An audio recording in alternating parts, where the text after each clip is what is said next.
오늘은 진흙이 토기장에게 던진 질문이다. 질문이 많죠. 의문이 많습니다. 임마누엘 칸트는 이런 얘기를 했어요. 사람들이 살면서 기본적으로 세 가지 질문을 하고 산다. 첫째는 지식에 대한 질문. 나는 무엇을 알고 있는가? 나는 얼마나 알고 있는가? 지식적인 질문을 한다. 두 번째는 도덕적 질문을 하고 산다. 나는 무엇을 어떻게 행하고 있는가? 그렇잖아요. 날마다 살면서 행함, 도덕적 질문이라고 그랬어요. 세 번째 질문은 소망을 향한 미래의 질문이다. 나는 지금 무엇을 바라고 있는가? 나는 지금 무엇을 소망하고 있는가? 이런 질문은 당연히 해야 되죠. 그런데 하지 말아야 할 질문 하나만한 질문이 있어요. 엄마, 나를 왜 낳았어? 엄마, 나는 왜 여자로 태어나게 했지? 엄마, 나는 왜 하필은 엄마 아빠 자식으로 낳았지? 엄마, 나는 왜 한국에서 태어났지? 엄마, 내 얼굴은 왜 이렇게 생겼지? 그건 해야 소용이 있습니까 없습니까? 쓸데없는 질문이요. 해봐야 답변해 줄 수 있어요? 없죠. 그래서 이제 질문은 해도 되는 질문이 있지만 하지 말아야 할 질문이 있다. 자, 그럼 오늘 첫째, 인간은 무엇인가? 인간은 그릇이다. 하나님이 천지를 창조하신 줄로 믿습니다. 그래서 태초에 하나님이 천지를 창조하시니라. 26절에 하나님이 우리의 형상대로 우리가 사람을 만들고 우리의 모양대로 사람을 만들자, 그렇게 말하신 다음에 하나님의 형상을 쫓아 남자와 여자를 창조하시고, 그 다음에 하나님의 흙으로 빚어 사람을 만드시고 그 코에 생기를 불어넣으시니 곧 생명이 된지라. 이게 이제 인간 아담과 하와 안의 창조거든요. 하나님이 만드셨어요. 뭘로요? 흙으로 만드셨습니다. 그런데 남자를 만들어 놓고 하나님께서 남자 아담이 독처하는 것이 좋지 못하여 아담을 잠들게 하신 후에 아담의 갈비뼈 하나를 빼가지고 하와를 만들었다. 하와는 이제 흙으로 만들고 갈비뼈를 재료로 사용했죠. 그런데 어떤 분이 이런 얘기 하더라고요. 왜 하나님께서 아담을 잠들게 하셨을까? 여러분, 만약에 아담을 깨워놓고 갈비뼈를 빼면 얼마나 아프겠어요. 마취를 시킨 거예요. 최초의 마취예요. 딱 잠들게 한 다음에 갈비뼈 뺐어요. 그 다음에 하와를 만들었어요. 근데 마취를 안 시켰으면 아프기도 하겠지만 그 다음에 하나님이 하와를 만드는 걸 보고 참견했을 거라고. 아이고, 하나님 코 좀 조금 더 세워주세요. 얼굴은 조금 더 예쁘게 하세요. 그게 뭡니까? 빵떡입니까? 뭡니까? 하나님 그 어깨는 조금 더 왜소하게 해주세요. 그리고 몸매는 S라인으로 만들어주세요. 이 참견을 할 거란 말이에요. 그러니까 하나님이 아담을 깨워놓으면 안 되니까 잠들게 했다. 이게 무아지경이죠. 자, 그런데 하나님이 사람을 만들고 또 뭐라고 말씀했냐면, 너는 얼굴에 땀을 흘려야 먹고 살 것이고 너는 필경은 흙으로 돌아갈지니라. 그 속에서 내가 너를 취하였음이라. 너는 흙이니 흙으로 돌아갈 것이니라. 그래서 시편 90편에도 말씀하기를 인생은 티끌이라.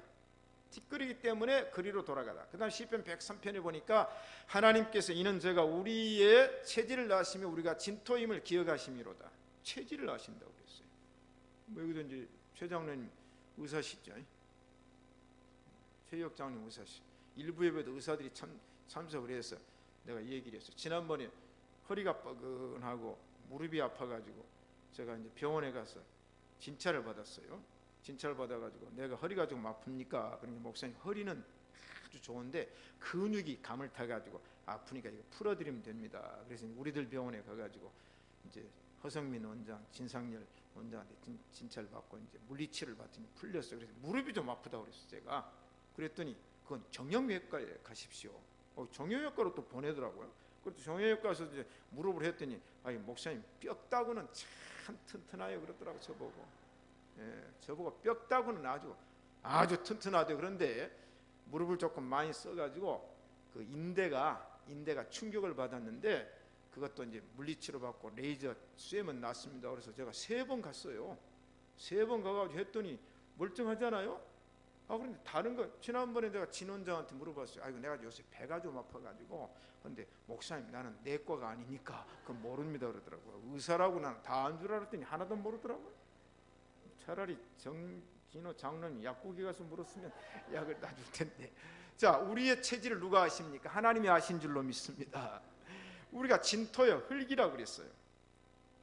여러분 중국에 가면, 저는 거기는 안 가봤습니다만은 그 시안 병사들이라고 아시죠? 진시황릉, 이제 진나라 시황제가 통치했던데 병사들을 지하에다 만들었는데 어마어마하게 많죠. 흙으로 만들었죠. 근데 저게 생명이 없어요. 저런 거 아무리 많은들 소용이 있어요 없어요? 하나도 소용없죠. 그런데 에스겔에서 보니까 에스겔 골짜기에 마른 뼈가 있었는데 하나님께서 에스겔에게 얘기하는 게, 에스겔아 이 뼈들이 살리겠느냐? 내가 어찌합니까? 주께서 하십니다. 그래? 그럼 네가 내 시킨 대로 한번 해봐라 그랬어요. 뼈들아 다 조직을 해서 붙으라 그랬더니 뼈다구들이 바스락바스락 소리가 나더니 딱 해골로 됐어요. 그 다음에 에스겔아 이 살이 붙게 할 수 있냐? 아이고 저는 못합니다. 하나님이 하십니다. 그러면 살아 붙으라고 얘기해라. 살이 붙었어요. 그리고 완전한 사람이 됐어요. 에스겔아 이거 다 이제 사람이 됐는데 그 코에 생기를 불어넣으면 사람이 살아날 것이다. 명령을 했더니 코에 생기를 딱 불어넣었더니 큰 군대가 되었더라. 여러분 하나님께서 이런 역사를 일으켜 주시고 일으켜 주신 줄로 믿습니다. 자, 그러니까 이 질그릇이, 나는 누구냐 하면 질그릇인데 그 질그릇인 내가 주인 토기장에게 질문할 수 있느냐, 힐문할 수 있느냐, 따질 수 있느냐? 없다는 거예요. 여러분 도자기 좋아하세요? 좋아하세요? 저희 집에 도자기가 2개가 있습니다. 원래 도자기를 많은 사람이 주고 사업가가 줘서 올 때 참 지금도 애들어 죽겠어요. 아니 한국 오니까 아파트도 안 보여주고, 아파트 우리 이제 김영구 목사님 사모님 와 계시지만 제가 독일 살 때 참말로 큰 집에 살았거든요. 정원도 있고 연못도 있고 그런 집에 살다가 한국에 오는데 아파트가 뭐 좁은 것 같아서 아이고 그 좋은 것들을요 제가 여행을 많이 다니고 선물로 받은 거 다 주고 왔어요.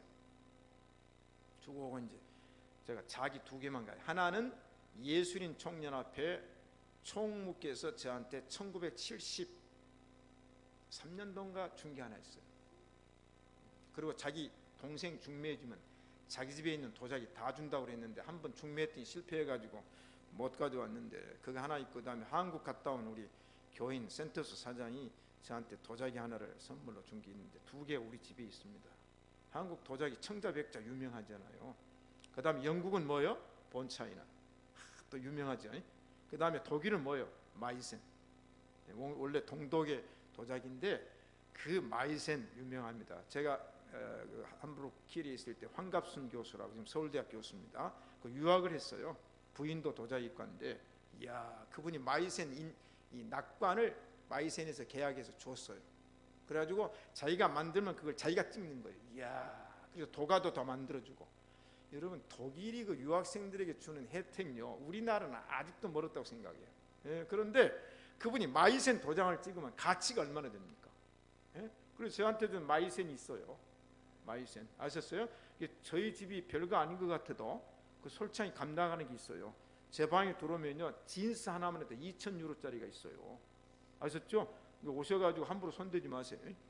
어제는 또 김영우 목사 의자 뒤로 밀다가 또 최후 만찬 액자를 넘어뜨려가지고 그 액자가 깨져버렸더라고. 저기 프레임이. 그러니까 그거 다시 또 해야 되는데 이 안에 들어가면요 별거 아닌 것 같아도 진귀한 것이 몇 개 있다니까요. 도자기 좋아하죠? 근데 도자기가 흙이 만드는 토기장에게 항의할 수 있고 따질 수 있고 질문할 수 있다? 없어요. 저는 그 도자기 만드는 과정을 보고 또 그분들이 물건을 줬는데 그것도 다 주고 왔지만은 그런 것들을 보면서 의지가 없죠. 그런 얘기를 하나님이 하시는 거예요. 그래서 45장 9절에 질그릇 조각 중 한 조각 같은 자가 자기를 지으신 자에게 더불어 다툴 수 있느냐? 질문하는 건 다툰다는 얘기예요. 그런 사람들에게는 화가 있다. 여러분 하나님과 다투지 마세요. 하나님께 따지지 마세요. 왜냐하면 따질 수가 없죠. 이건 불가능한 일이다. 안 돼요. 그래서 진흙이 토기장이를 대하여, 토기장이 지금 뭐 만들고 있어요? 말할 수 있습니까? 아이고, 나 꽃병 만들어 주세요. 말할 수 있어요? 토기장이한테, 야, 너 지금 뭘 만들려고 하는 거요? 질문할 수 있냐? 이 없다고 그랬어요. 할 수 없다. 그걸 이제 또 대비를 해가지고 예를 들어요. 자식이 아비에게 묻기를, 지금 뭔 날라고 엄마하고 첫날 밤 지나세요? 할 수 있어요? 없다는 거예요.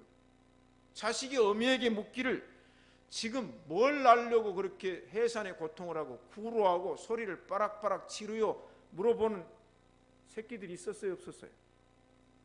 없었어요. 이건 뭐냐면 할 수 없는 일을 하지 말라는 거예요. 여러분, 하나만한 일을 하나님께 질문하지 말라는 거예요. 엄마, 나를 왜 이렇게 밉게 낳았어? 나를 예쁘게 낳았어? 이거 할 수 없는 거예요. 아빠, 왜 나를 이렇게 미련하게 방퉁이처럼 낳았어? 이건 할 수 없다는 거예요. 그게 바로 이제 하나님과 인간과의 관계고 하나님과의 자녀와의 관계인데, 어떤 의미로 이 얘기를 하냐면, 천국 간 사람이 왜 나를 천국에 오게 했어? 저 사람은 왜 지옥 가게 했어? 지옥 간 사람이 왜 나를 지옥 오게 했느냐고 하나님을 향해 따지고, 저 사람은 세상 살 때 별거 아닌데 왜 천국을 보냈느냐고 할 수 없는 질문을 하면 안 된다. 자, 그러므로 진흙은 토기장이를 무시하지 말라. 그건 화가 있는 거예요. 자, 여러분, 부모를 무시하면 됩니까? 안 됩니까? 그 후레자식이죠. 자, 그러면 우리 하나님의 자녀들이 하나님을 무시하면 됩니까? 안 됩니까? 안 되는 거예요. 자, 그러므로 하나님을 향한 부정도 해서도 안 되고 하나님을 무시해서도 안 된다. 이게 뭐냐? 이건 창조의 신비고, 피조물이 하나님을 향해서 나를 이렇게 만든 데 대한 것은 감사하고 인정하라. 그거 아니에요. 요새 이제 신비에 관한 문제가 많이 나오지만, 인간 인체 안에 세포가 몇 개나 움직이고 있는가 했더니 50조에서 100조가 세포로 구성됐대요. 여러분, 이게 뭐냐면 하나님께서 나를 만들었어요. 그래서 하나님이 나를 만드시는 것에 대한 표현을 시편 139편에서 이렇게 얘기를 했어요. 주께서 내 장부를 지으시며 나의 모태에서 나를 조직하셨나이다. 내가 주께 감사하오면 나를 지으심이 신묘막측하나이다. 신묘막측이 뭐예요? 예? 신묘막측이 무슨 말이냐고요? 우리가 한문도 잘 모르는 거 모르죠. 애들 말로 말하면 이렇게, 제가 이제 여러 가지 번역을 보니까 어떤 말로 번역을 할 수 있냐면, 애들이 이 말을 하면 기똥차게 만들었다. 하나님이 나를 기똥차게, 얘들 그러잖아요. 얘들이 놀라면 기똥차다. 또 다른 말로 말하면 기적과 같이 느껴지도록 감탄, 감격하는 거예요. 아셨죠? 하나님이 나를 만드셨는데 기똥차게 만들었어요. 지난번에 TV를 보니까 어떤 분이 강의를 하는데 자존감에 대한 강의를 하더라고요. 자존감. 그런데 이분이 여자분인데 아주 재밌게 해요. 그런데 이분이 이런 얘기를 하더라고요. 거울 앞에 서라는 거예요. 거울 앞에. 근데 사람들은 이렇게 얘기하는, 아이고 어쩌다가 이렇게 밉상으로 생겼어요. 왜 눈은 째진 눈이에요? 왜 코는 들창코요? 자꾸 자기를 비하시킨다는 거예요. 그러지 말고 날마다 거울 앞에 서라는 거예요. 잘생겼다. 나는 멋있다. 따라합시다. 잘생겼다. 나는 멋있다. 그러면 사람이 자신감 있고 자존감이 있다는 거예요. 근데 날마다 자기를 비하시킨다는 거예요. 왜냐하면 하나밖에 없는, 제가 늘 얘기하는 걸작품 명품으로 만든 나를 왜 같이 절하를 시키느냐. 자, 우리 신시가 예배당의 모든 성도들은 잘생겼다, 멋있다. 아니, 이렇게 좋은 말을 따라하라고 해도 그렇게 자신이 없어요. 그럼 따라합시다. 못생겼다, 밉게 생겼다. 안 되는 거예요. 안 됩니다. 네, 그럼 옆 사람에게 또 한번 연습합시다. 잘생겼어. 오늘 왜 이렇게 멋있어요? 신묘막측하게.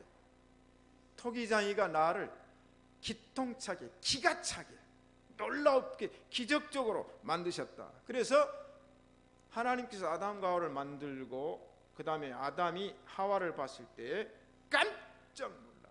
그 의미예요. 그 다음에 하와가 아담을 볼 때 깜짝 놀라. 첫사람을 볼 때. 자, 그렇게 하나님이 저와 여러분을 만드신 줄로 믿습니다. 그런데 나를 만드실 뿐만 아니라 이사야서로 또 넘어가면 43장에 내가 너를 지명하여 불렀나니 너는 내 것이라. 내가 너를 보배롭게 하리라. 내가 너를 사랑하리라. 아멘. 그래, 나는 보배 같은 존재라. 나는. 그래서 고린도후서에서 사도 바울이 말하기를 우리가 이 보배를 질그릇에 가졌으니 이는 능력이 심히 큼이라. 그 능력이 하나님께 내게 있지 아니한데 내가 우겨쌈을 당하여도 우겨싸지 아니하고 거꾸로 뜸을 당하여도 넘어지지 아니하고. 이 얘기가 뭐냐면 나를 보호해야 되니까. 보배니까. 자, 그러니까 보호해야 되잖아요. 그래서 손바닥에 새겼고 눈동자같이 여긴다. 그 뭐냐면 기가 차게 만들었고 기적적으로 만들었고 내가 보배롭기 때문에 보호를 해야 돼요. 자, 하나님이 여러분을 만드시고 저를 만드시고 지금도 귀하기 때문에 나를 보호해 주신 줄로 믿습니다. 자, 그래서 내 가치는 뭐냐? 무값이에요. 무값. 예? 무값이란 말이에요. 최명희 원사님, 오늘 또 주일 예배 딱 나와 앉아 있네. 최명희 원사님 팔면 얼마나 받을 것 같아요? 예?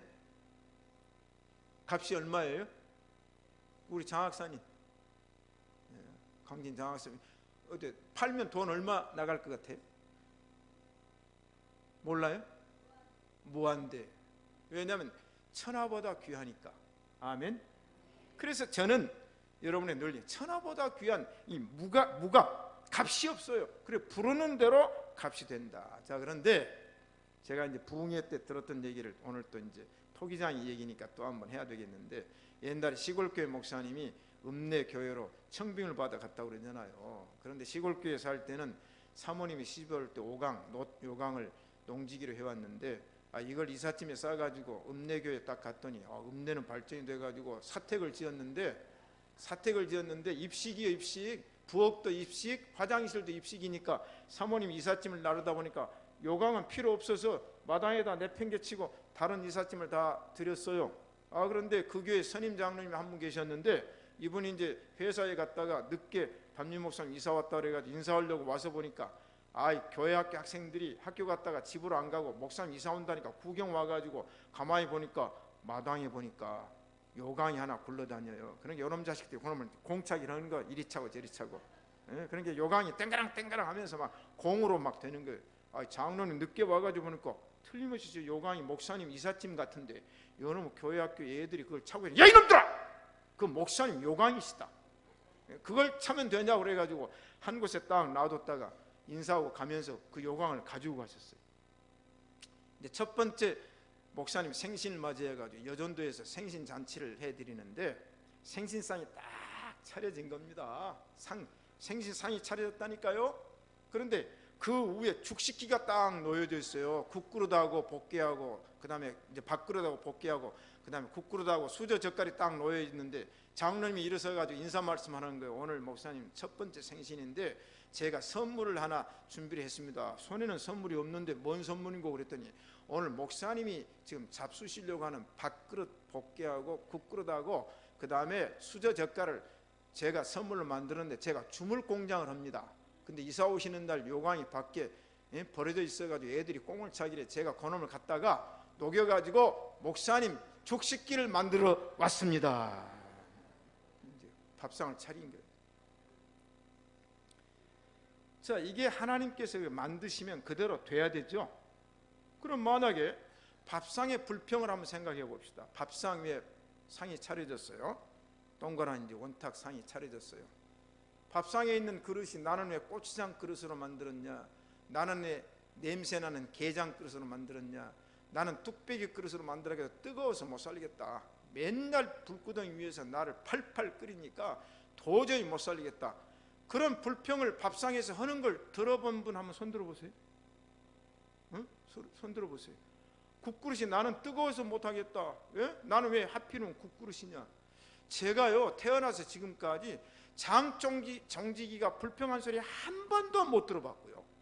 뚝배기가 불평한 소리 한 번도 못 들어봤어요. 우리 집만 그 소리가 없는가 모르겠네요. 다른 권사님 집에는 막 밥상에서 국그릇, 밥그릇, 장종지기하고 게장 그릇이 막 싸우죠. 근데 왜 교회가 싸웁니까? 안 싸워요. 만들어진 이유는 자기 용도, 자기 목적대로 죽도록 충성하는 거예요. 자, 그 얘기를 제가 하는 거예요. 뭐 이제 고상한 얘기는 그만하고 이제 조금 안 고상한 얘기 해봅시다. 그건 이제 똥장군 얘기를 좀 해봅시다. 저 어렸을 때 농촌에 살았으니까 똥찌개도 접었어요. 합수도 퍼보고, 그 다음 돼지 먹이 하려고 뜬물도 온 동네 돌아다니면서 다 걷어다가 바지가 다 젖어가지고 냄새나고 그랬는데 생각해 보세요. 같은 흙을 가지고 토기장이가 만드는데 이 똥장군을 만드는 거예요. 그럼 똥장군이 처음부터 끝까지 깨질 때까지 하여튼 똥장군 노릇을 하는 거예요. 저기다가 그냥 합수 붓고 똥 부어가지고 지게 지고 가서 또 밭에 갔다가 해가지고 뿌려주는 거예요. 그럼 똥장군이 뒤에 지게에서 올라서가지고 아이고 이놈은 못해 먹겠다고, 나는 맨날 똥만 갖다가 담고 오줌만 갖다 담느니 살겠냐고, 사람 못 살겠다고 똥장군이 지게에서 내려가지고 도망간 거 봤어요? 한번 만들어진 이후에는 주인이 버릴 때까지, 깨질 때까지 똥장군 하는 거예요. 나무도 마찬가지죠. 아니 나무가 좋은 나무가 되면 여러 가지 제품도 만들지만 하필이면 또 지게 지고 다니는 똥장군이 또 있어요. 저기다 또 양쪽에다가 합수 퍼가지고 지고 가다가 막 흘리고 그러잖아요. 그 다음 뒤에도 나무로 만든 똥장군이요. 저 똥장군이 불평한 소리 들어봤냐 그 말이에요. 아 이거 못해 먹겠다. 온 동네 똥장군들이 모여가지고 데모하면서 스트라이크 이렇게 해가지고 뭡니까 파업한 거 봤습니까? 못 봤잖아요. 그러면 똥장군이나 흙이나 내가 하나님 편에서 볼 때는 다 똑같다는 얘기예요. 종이 불평 한번 생각을 해봅시다. 같은 종인데 아이 디자인을 해가지고 인쇄를 하는데 어떤 종이는 1,000원짜리 찍고 어떤 종이는 5,000원짜리 찍고 어떤 종이는 10,000원짜리 찍고 어떤 종이는 50,000원짜리 찍어요. 50,000원짜리는 제가 가치가 있다고 어깨를 신사임당이 저 안에서 어깨를 올리는 거 보았어요. 1,000원짜리는 가치가 없다고 고개 숙이는 거 봤어요. 한번 찍어 나오면 영원토록 1,000원짜리예요. 근데 1,000원짜리가 불평해요? 아이고 우리 세상 사람들에게 가치가 1,000원짜리밖에 안 되니까 우리 전부 다 불구덩이로 들어가서 다 타져버려 하는 적이 없어요. 그냥 한번 찍히면 끝까지 1,000원짜리예요. 한번 찍히면 끝까지 50,000원짜리예요. 우리 한국 달러는 가치가 없으니까 이제 원하는 달러 한번 가봅시다. 달러는 1달러짜리 있고 2달러짜리, 2달러짜리 행운이죠. 지난번에 신방 갔더니 2달러짜리 행운이라고 유리 속에다 집어넣었더라고. 나도 하나 줬으면 좋겠더니 안 주더라고요. 5달러, 10달러, 20달러, 50달러, 100달러, 500달러, 1000달러까지 있어요. 그럼 달러가 불평을 하는 거예요. 난 똑같은 종인데 왜 하필이면 1달러냐? 전 세계에 있는 1달러짜리들이요. 우리 오늘 데모하자. 우리 사용 중지시키고 우리 전부 날아가지고 저 달러로 가버리자. 할 수 없어요. 한번 찍혀 나오면 끝까지 1달러 가치예요. 그 1달러가 필요해요? 안 필요해요? 필요합니다. 필요해요. 여러분 여행 가보세요. 여행 가가지고 호텔에서 잘 때 팁을 줘야 되고 음식점 가서 팁을 줘야 되는데 1달러짜리가 얼마나 요긴한지 아세요? 100달러짜리는 위험해요. 그거 가지면 이번에도 불란서에서 한국 사람들 겨냥해가지고 한국 사람들 내년에도 여행 갈 때 그 달러 많이 가지고 가지 말고 달러는 전부 저한테 맡기셔서 제가 알아서 써드릴 테니까. 뭐냐면 1달러짜리가 얼마나 요긴합니까? 100달러밖에 없는데 1달러를 써야 돼요. 아, 1달러도 안 바꿔줍니다. 그래 여행 갈 때는 1달러. 자 그러면 달러만 얘기하지 말고 또 이제 수표 얘기해 봅시다. 똑같은 종이에요. 똑같은 종인데 10만원짜리 딱 찍었어요. 똑같은 종인데 1억짜리를 딱 찍었어요. 똑같은 종인데 100억짜리를 찍었어요. 똑같은 종인데 500억짜리를 찍었어요. 맞아요? 500억. 맞죠? 500억짜리. 종이는 똑같아요. 그런데 찍히면 처음부터 끝까지 500억 가치예요. 찍히면 처음부터 끝까지 10만원 가치예요. 그럼 10만원 필요 없어요? 여러분 500억짜리가 있는데 내가 저 사람한테 10억을 주고 싶은데 500억 주고 저 사람이 10억을 받는 게 문제가 아니라 490억을 내줄 수가 없으니까 500억을 못 주는 거예요. 10억을 못 주는 거예요. 뭐냐면 가치라고 하는 게 꼭 높은 것만 가치가 있는 게 아니고 낮은 것도 가치가 있고 낮은 것의 가치가 소중한 걸 아는 것이 오늘 토기장이와 진흙의 얘기입니다. 그렇기 때문에 우리는 말씀을 통해 이를 깨달아요. 두 번째, 나의 아버지는 누구냐? 토기장이다. 여러분 아버지는 누구예요? 토기장인데 토기장이란 말은 창조주 하나님이신 줄로 믿습니다. 우리는 진흙이여 주는 토기장이라. 나는 진흙에 불과하지만 하나님은 나를 마음대로 조성하시고 마음대로 만드시는 하나님이 창조신데 우리는 다 주의 손으로 지으신 자입니다. 나를 누가 만들었어요? 하나님이 만드셨어요. 하나님이 창조하셨다. 자, 그 얘기. 그러므로 하나님이 나를 만드실 때에 하나님의 아이디어대로 하나님의 디자인대로 하나님의 손에 원하는 대로 만들었기 때문에 너는 일어나 토기장의 집으로 내려가라. 내가 거기서 내 말을 네게 들리리라. 네가 토기장의 집으로 내려가서 본즉 그가 농로의 일을 하는데 진흙으로 만든 그릇이 토기장의 손에서 만들어진다.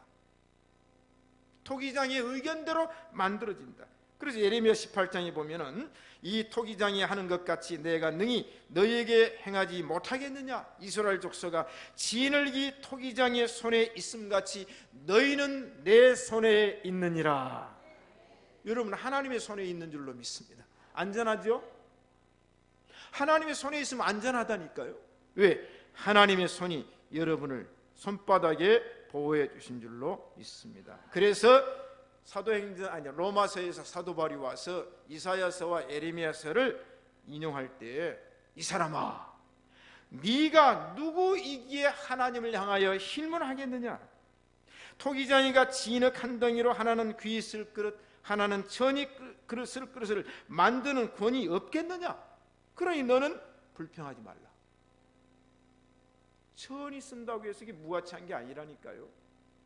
단위가 작고 적다고 해서 무가치한 게 아니라는 게 꼭 있어야 돼요. 꼭 있어야 돼요.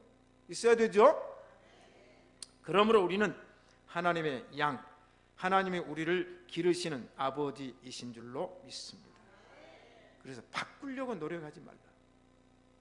바꾸려고 애쓰지 말라. 에? 여러분 얼굴에다가 칼 대가지고 바꾸려고 하지 말라고 제가 얘기하잖아요. 그래서 제 아들이 여자 데려오면 사진 석 장 얘기했죠. 돌 때 사진, 중학교 때 사진, 대학 때 사진, 그 다음에 현재판을 가지고 오라 그랬더니 약속을 했으니까 가져오겠죠. 그래서 저는 얼굴에 손댄 사람은 며느리를 안 삼는다 그렇게 얘기를 했어요. 바꾸려고 하지 말라. 예? 그래서 예레미야 13장에 보면 구수인이 그 피부를 표범이 그 반점을 변할 수 있느냐? 할 수 있을진데 혹시 하겠지. 그러나 그거 바꿀 수 있어요 없어요? 없습니다. 제가 오전 일부 예배도 샴푸 얘기를 했더니 예배 끝나자마자 와가지고 목사님 그 샴푸 좀 알려달라고 사겠다고 그래요. 저는 상품 선전가예요. 저한테 입에 올리면 막 선전합니다. 독일 샴푸 얘기를 지난번도 한번 어디 부왔던가 한번 했는데 제가 머리가 이렇게 빠잖아요. 이렇게 한국 와서 덧봤고요. 어제 행사 지나고 나니까 흰머리가 또 더 늘어버렸더라고. 아침에 보니까 그게 보통이 아닙니다. 내가 여태까지 하는데 어제 임직자들 감사하세요. 야, 딱 그 행사 끝나고 아침에 일어나는데요. 이야, 이게 신경 쓴다는 게 아니 한두 사람 하는 게 아니고 그러니까 여러분 이따가 끝나고 저한테 냉수 한 그릇 다 떠와야 돼요. 지금 아침에 일어나서도 아이고 어젯밤에 흰머리가 늘었네. 제가 나도 모르게 됐는데 머리가 빠졌는데 아들이 샴푸를 독일 샴푸를 쓰더라고요. 그래서 이제 나중에 아버지가 머리 빠고 하는데 젊은 녀석이 지만 샴푸를 쓰고 나한테 안 줬다 그래가지고 제 아내가 이제 독일 가가지고 샴푸를 사가지고 제가 쓰는데 참 좋아요. 독일 샴푸가 머리도 안 빠고 머리가 남자용 샴푸인데 여자는 쓰면 안 돼요. 강해져요 머리가. 그 샴푸가 한국 와서 얼마 전인지 알았다니까. 그럼 보세요. 여러분 돈 벌고 싶은 생각 있는 손 들어보세요.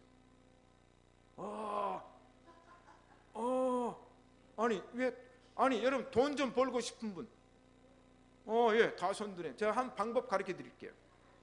샴푸를 만들고 비누를 만들면 대박입니다. 뭐냐면 피부를, 검정 피부를 황색과 하얀 피부로 바꿀 수 있는 샴푸가 나왔다, 비누가 나왔다. 그러면 제일 먼저 누가 사냐면 오바마 대통령이 삽니다. 그 다음에 그 부인이 살 거예요. 검정잖아요. 여러분 생각해 보세요. 지금 창조 이후에 백인, 흑인, 황인이 있는데 황인 정도는 괜찮지만 흑인들이 이 피부 때문에 철천지하니, 그래서 뿌리라는 소설도 나오고 그렇잖아요. 흑로 해방, 전쟁도 일어나고. 그런데 그렇게 과학이 발달되고 세제가 그렇게 발달이 됐어요. 지금 우리나라 세제, 제가 독일 갈 때만 해도 똥비누 가지고 썼던 거 그렇잖아요. 귀저귀 빨 때만 비누 가지고 쳐발라 가지고 그놈 막 이겨 가지고 그다음에 다라에다 집어넣어 가지고 막 들어가서 막 짓밟아 가지고 헹궜던 그 시절인데, 지금 우리나라가 세제가 얼마나 발달됐어. 이번에도 메르스가 유행된다 그러니까 막 세제가 나와가지고 그놈 또 가짜가 나오고 그런 세상인데, 창조 이후에 피부 색깔을 바꿀 수 있는 비누와 샴푸를 만들었다 그러면요, 그건 빌 게이츠는 저리 가라고 삼성은 저리 가랍니다. 그거 만들라니까요. 그거 만들라니까요. 그런데 미국 사람이 어떤 사람이, 영국 사람이 어떤 사람이고 일본 사람이 어떤 사람입니까? 못 만들었어요. 그러니까 생긴 대로 사는 거예요. 바꿀 수가 없어요. 여러분 바꾸려고 노력하지 말고 내 모습 이대로 하나님을 향하여 충성하는 거예요. 인정하고 감사하기를 간절히 소원합니다. 그런데 겉 피부를 바꾸려고만 하지 말고 속 마음을 바꾸라고 했어요. 자, 그러므로 우리가 골로새 3장에 보니까 새 사람을 입었으니 이는 자기를 창조하신 자의 형상을 쫓아 지식에까지 새롭게 하심을 받았느니라. 너희는 새 사람을 입었으니 이제는 새로운 피조물이라. 그건 영적인 변화, 구원의 역사가 일어나야 새 사람이 되고 새로운 피조물이 된 줄로 믿습니다. 새 사람이 되어야 돼요. 이번에 변화된 줄로 믿습니다. 이번에 임직자들 내가 안수기도하면서 막 머리를 누르면서 그냥 영적 기합을 넣은 사람 두 사람 있어요. 샥 하고 넣어버렸다고. 그거 안 변화되면 안 돼요. 근데 하나님이 또 그렇게 하게 하신 줄로 믿습니다. 우리는 새 사람으로 변화되어야 될 줄로 믿습니다. 할 수 없는 일 7가지 내가 목양칼림에서 임명은 마음대로 못하죠. 부모 자식 선택할 수 있습니까? 성별을 선택할 수 있습니까? 민족을 선택할 수 있습니까? 배필을 선택할 수 있습니까? 내가 나는 날을 선택할 수 있습니까? 죽는 날을 선택할 수 있습니까? 못해요. 7가지는 못합니다. 그러나 내가 세상에 태어난 이후에 내 인생의 수레바퀴를, 내 인생의 키를 운행하시는 분은 누구이십니까? 하나님, 예수님이에요. 맡기세요. 예수님께 여러분 인생의 키를 맡기세요. 여러분의 인생의 수레바퀴를 누구에게 맡겨요? 주님께 맡겨. 우리가 여행 갈 때만 해도 운전기사를 위해서 한 번도 빠지 않고 기도하잖아요. 거기 아무리 과학자가 탄들 뭐하며, 거기 의사가 탄들 뭐합니까? 운전기사가 가다가 차 박아버리고 운전기사가 가다가 사고 내버리면 그거 안 되는 거예요. 그러므로 우리는 모든 인생을 하나님께 맡겨야 될 줄로 믿습니다. 그러므로 나를 지으신 이가 하나님, 나를 부르신 이도 하나님, 나를 보내신 이도 하나님, 나의 나 된 것은 다 하나님의 은혜라. 그러므로 이 낮은 주님, 이 낮은 자를 통하여 어디에 쓰시려고 이 초라한 모습으로 만드셨나요? 당신께 드릴 것은 사모하는 이 마음뿐. 이 생명도 달라 하시면 십자가에 내놓겠으니 죽는 순간까지 나에게 주신 사명 따라 충성합시다. 제가 독일에 있을 때 잠수함 프로젝트가 오래 진행됐죠. 지금도 하고 있습니다만은, 잠수함을 이제 킬 하드베라고 하는 조선소에서 건조를 하고 만드는데, 잠수함을 이제 9척을 우리나라가 사들이잖아요. 1차 사업 9척, 2차 사업 9척인데 이 엄청난 돈을 가지고 사는데 우리나라에 꿈이 있어요. 독일에서 잠수함을 이제는 사오는데 그치면 돈이 많이 드니까 독일 잠수함 설계를 우리가 배워가지고 한국서 잠수함을 만들자. 그러니까 설계를 교육을 하려면 설계단을 보내야 되는데 우리나라 이제 국방과학원, 자 육군과학원, 공군과학원, 해군과학원이 있어요. 근데 그 국방 그 분야에서 아주 엘리트입니다. 엘리트 박사들 한 30여 명을 조직을 해가지고 독일에다가 1년 동안 독일 잠수함 설계를 배워오라고 수업료가 3천억이에요. 안 놀라는 거 보니까 여러분 3천억이란 돈이 설계를 배우는 수업료입니다. 그리고 그 가족들까지 다 이제 살게 하고 그 다음에 이제 월급 줘야 되지 모든 수당 줘야 되지 다 주니까 이제 플러스 알파예요. 그분들이 와가지고 저희 교회를 출석을 해요. 열심히 이제 올바살 교육도 받고 합니다. 재미를 붙였어요. 근데 이번에 이제 교육이 연장이 됐어요. 왜냐하면 1년 만에 설계를 다 못 배우니까 연장을 해가지고 한 1년 반인가 1년 6개월 있게 됐어요. 그리고 이제 한국으로 돌아와야 되는데 그 팀장이 이모 박사라고 부산 출신인데다가 서울대학 나와가지고 영국 사우샘프턴 공과대학 진동공학 박사를 받은 분이 팀장입니다. 그러니까 한 30여 명이 다 박사들이 다 학력은 서울대학 아주 그런 사람이 와가지고 교육을 받아요. 교육이 끝났어요. 그러면 우리가 생각할 때는 당연히 한국으로 돌아오면 이 사람 보직을 좋은 자리 줘야 됩니까? 한직을 줘야 됩니까? 그런데 이분이 그렇게 수고를 하고 돌아왔는데 발령이 났는데 한직으로 발령이 나버렸어요. 이 인간 사회는 그렇더라고요. 그냥 이분이 돌아와가지고 낙심이 되었어요. 저한테 전화가 왔어요. 목사님, 옷을 벗어야 될 것 같습니다. 도저히 못 견디겠다는 거예요. 자기 명성이 있고 그런데 그래서 제가 뭐라고 했어요? 당장 사표 내고 옷 벗으라고 하면 안 됩니다. 기다리세요. 제가 볼 때는 하나님이 지금 이 박사님을 틀림없을 텐데 지금 그 과정이니까 지금 감정들 하지 말고 참고 기다리세요. 그랬더니 저한테 늘 상담을 하니까 기다렸어요. 그런 여러분 생각해 보세요. 아니 한직에다 내놓으면 그건 여러분 그 명문대학 나온 사람들 더 못 견디는 거예요. 기다렸어요. 근데 두 번째 발령이 났어요. 발령이 났는데 국방과학원으로 발령이 났어요. 국방과학원 모르죠? 거기는 어마어마합니다. 육해공군에서 박사들만 7,000명 있어요.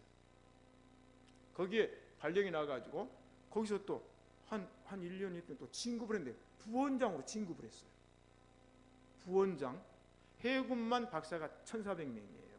아셨어요? 그 육해공군 부원장으로 진급을 했어요. 근데 이제 임기가 원장이 끝나가지고 이분이 원장으로 올라가야 되는데 거의 되는데 이 박 정부가 들어오면서 그 과학원 역사 현직 장성을 낙하산 내려버렸어요. 또 전화가 왔어요. 이제 기도를 목사님 현직 장성을 내려보내버렸습니다. 여태까지 그런 일이 없었는데 그러니까 여러분 그 이제 정치와 인사는 그렇더라고요. 그래가 또 낙심이 돼가지고 원장이 되면 이건 장관이 부럽지 않는 그런 자리인데 그래가지고 또 목사님 너무 목사님 기도 많이 해준 그래서 나 그런가 또 기다려야 좀 이랬더니 또 한 번 더 연락이 왔어요. 목사님 기쁜 소식을 드리겠습니다. 내가 원장은 못 되고 부원장으로 있었더니 우리나라 모든 육해공군 군사무기검열원이 있어요. 검사원, 검사단. 그게 서울에 있다가 진주로 이번에 이전을 했는데 제가 거기 검사원 원장으로 발령을 받고 내려왔습니다. 목사님 진주에 오시면 깍듯하게 한번 모실 테니까 오시고 제가 전주로 인사를 한번 가겠습니다. 제가 이분 얘기를 왜 한 줄 아세요? 여러분 때론 자존심 상하죠. 그래도 하나님이 나를 이렇게 만드셨으니 하나님의 뜻을 기다리며 하나님의 은혜를 기다리겠습니다. 그러면 쓰임을 받아요. 1달러짜리가 데모하면 안 된다니까. 쓰임을 받는다는 거예요. 신시가 예배의 성도들 하나님께 쓰실 때는 다 순종하시기를 축복합니다. 자, 세 번째, 시대적인 배경을 제가 간략하게 얘기를 합니다. 자, 45장은 바벨론 포로의 역사인데 이스라엘 민족이 바벨론 포로로 잡혀갔어요. 70년을 살았어요. 그런데 고레스 왕이 칙령을 내리는데 이 45장 1절을 제가 안 읽었는데 나 여호와는 나의 기름받은 고레스의 여러분 하나님이 이방 왕 고레스에게 기름을 부었다니까요. 그 다음에 보세요. 나 여호와는 나의 기름 받은 고레스의 오른손을 잡고 열국으로 그 앞에 항복하게 하며 열왕의 허리를 풀며, 이 얘기가 무슨 얘기인지 아세요? 하나님께서 이스라엘 백성을 70년 만에 귀환시켜서 예루살렘으로 돌아가게 하기 위해서 예루살렘과 이스라엘 사람들은 힘을 못 쓰고 있어요. 나라가 힘이 있습니까? 국방이 있습니까? 망했거든요. 그러면 이 민족을 다시 돌려보내려니까 고레스를 사용하시고 기름을 붓고 모든 열방들이 그 앞에 무릎을 꿇게 하고 모든 힘이 소진되게 해서 고레스를 들어서, 이스라엘은 힘이 없어요. 이게 하나님의 역사입니다. 이게 하나님의 섭리예요. 자, 그러므로 하나님은 모든 권세를 가지신 분이신 줄로 믿습니다. 그래서 사도 바울이 로마서 13장에 모든 권세에게 복종하라는 말은 이 말이에요. 악한 사람도 때로는 들어서 쓰고 이방 나라도 들어서 하나님의 백성들을 위해서요. 그러면 이스라엘 백성들이 이방 땅에 살면서 우리는 고레스 왕의 명령을 받지 않겠다? 숨은 하나님의 뜻이 뭐냐면 고레스 왕을 세우고 사용하시고 그에게 힘을 주어서 누구도 이스라엘 백성을 회복시키고 귀환하는 것을 반대하지 못하는 능력을 하나님이 고레스에게 주셔서 이스라엘 백성들을 해방시켰다는 얘기입니다. 그러므로 고레스도 뭐요? 하나님께 쓰임받을 때 저항할 수 없다. 그러므로 사랑하는 성도 여러분, 저와 여러분 하나님이 만드신 줄로 믿습니다. 하나님이 오늘도 섭리하신 줄로 믿습니다. 그러므로 쓸데없어도 기다리세요. 에? 왜 기다려야 되느냐? 여러분, 옛날에 왕터가 발굴이 됐어요. 왕터가 발굴이 되가 5,000년 전에 왕터가 발굴이 됐어요. 발굴을 해놓고 보니까 임금님이 살았던 집도 나오고 임금님이 먹었던 밥그릇도 나오고 임금님이 썼던 금고리도 나오고, 그런데 한쪽을 딱 발굴하고 나오니까 그때 하인들이 살았던, 궁녀들이 살았던, 내시들이 살았던 신발도 나오고 그들이 먹었던 국그릇도 나오고 그들이 사용했던 도구가 나와요. 버립니까? 가치가 있어요, 없어요? 뭐냐? 기다리세요. 오래 갈수록 가치입니다. 여러분이 천국과 지옥 갔을 때 여러분이 끝까지 견디면서 하나님 믿고 하나님 나라에 가면 우리가 어떻게 만들어졌든지 하나님의 무한한 가치가 저와 여러분들에게 임하는 줄로 믿습니다. 아멘. 하나님 감사합니다. 진흙이 토기장이에게 흰문할 수 있느냐? 없다. 하나님이, 우리는 하나님이 만드신 그대로 내 생명 다할 때까지 쓰임받다가 닳고 닳아질지라도 충성하게 하옵소서. 예수님 이름으로 기도합니다. 아멘.